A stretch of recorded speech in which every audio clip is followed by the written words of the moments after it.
Developing a knowledge of your heritage plays an imperative role in understanding the progression of history which preceded your life.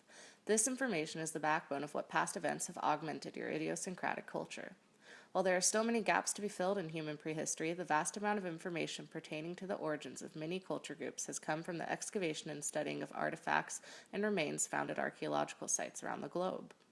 Not only do these sites act as a resource to aid in discovering more about human prehistory, but they also act as a prominent source of enriching culture groups through the evidence which they provide. With that being said, many archaeological sites are in danger as a result of environmental changes, natural disasters, tourism, surrounding peoples, and laws enacted which may affect physical change in the land. This means that cultural heritage is too in harm's way. For example, in Peru at the site of Chavindehuantar, environmental hindrances, lack of upkeep, and a lack of financial resources have resulted in its current standings.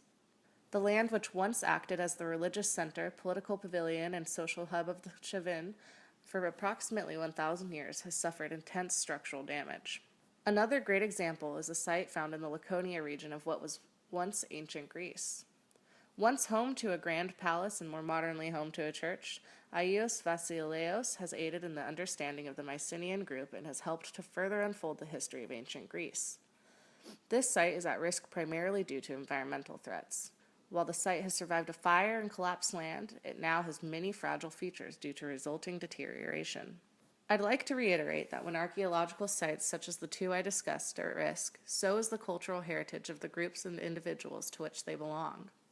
In order to preserve these cultures, their stories and origins, in order to help nurture a preservable history, I'd like to make a call to action. Educate yourself, your families, and your peers on the importance of cultural preservation.